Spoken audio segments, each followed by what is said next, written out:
कुरान के 26 आयतों में ऐसा क्या है जिसको हटाने के लिए सुप्रीम कोर्ट जाना पड़ा। नमस्कार, मैं अमृत, आप देख रहे हैं आफ्ताब न्यूज़। जब पूरे कुरान पाक में अल्लाह ताला ने भाईचारा, प्रेम, खलश, न्याय, समानता, क्षमा, सहिष्णुता की बातें कही है, तो इन 26 आयतों में कत्ल व गारत, नफ़रत और कट्टरपन बढ़ाने वाली बातें कैसे कह सकते हैं। सिया वक्फ बोर्ड के पूर्व चेयरमैन वसीम रिजवी ने सुप्रीम कोर्ट में कुरान की 26 आयतों को हटाने के लिए जनहित याचिका दायर कर दी है। रिजवी की इस मांग ने एक अलग ही तरह की बहस का जन्म दे दिया है। रिजवी के अनुसार कुरान के इन आयतों में देश की एकता, अखंडता और भाईचारा को खतरा है।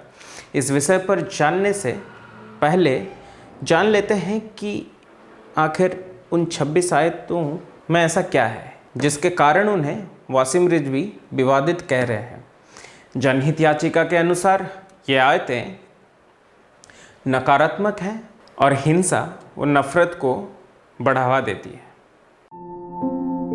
रिजवी की इस बयान के अनुसार उन पे फतवा भी जारी किया गया है। वसीम रिजवी के अनुसार ये आयतें इंसानियत के मूल सिद्धांतों की अवहेलना और धर्म के नाम पर नफरत, घृणा, हत्या और खून खराबा फैलाने वाली है। तीसरे खलीफा के समय जब इस्लाम को और मजबूती से फैलाने की मुहिम चली, तब इस्लामी दुनिया में कई कुरान शरीफ समाज में प्रचलित थे। इस्लामिक ग्रंथ सही अल बुखारी के मुताबिक ऐसे दौर में तीसरे खलीफा हजरत उस्मान ने पुराने कुरान शरीफ की नकल लिखवाई। बाकी बची कुरान शरीफ की सभी प्रतियां खलीफा उस्मान के फरमान से नष्ट करवा दी गई।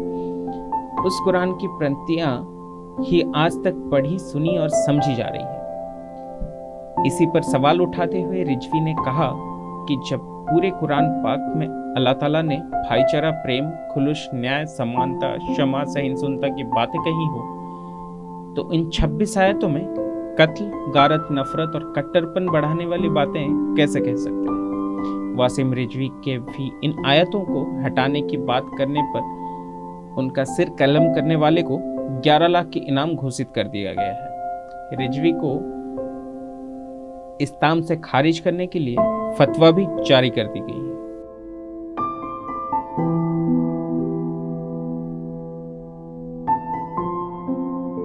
ये सोचने वाली बात है कि एक कट्टर इस्लामिक आतंकी संगठन में कई मुस्लिम युवा क्यों जुड़ना चाहेगा। दरअसल मदरसों में जिस तरह से केवल इस्लामिक शिक्षा पर जोर दिया जाता है, वह बच्चों को धीरे धीरे रूढ़िवादी बना देता है। विज्ञान और अन्य विषयों की पढ़ाई को मदरसों में कई खास तवज्जो नहीं दी जाती।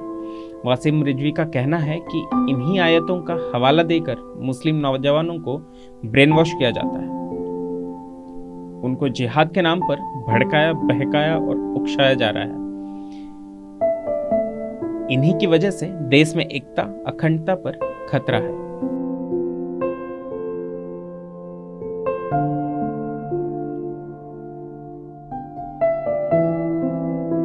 दुनिया भर में चल रहे एक्स मुस्लिम नामक के आंदोलन ने 2019 में भारत में ही काफी जोर पकड़ा था। इस आंदोलन में इस्लाम को छोड़ने या नास्तिक होने वाली सुधारवादी पढ़े लिखे युवाएं ने बड़ी संख्या में इसको अपनाया था। आज के समय में पढ़ा लिखा और स्वतंत्र विचार वाला मुस्लिम वर्ग इस्लाम के इन कथित रूढ़िवादी बंधनों से आजाद होना चाहता है। कुल मिलाकर कुरान में बदलाव की गुंजाइश चाहे हो ना हो, लेकिन इस्लाम में सुधार की गुंजाइश तो है। अगर आप हमें फेसबुक में देख रहे हैं तो आप हमें लाइक करें, शेयर करें। अगर आप हमें यूट्यूब में देख रहे हैं तो आप हमें सब्सक्राइब करें और फॉलो करें। धन्यवाद।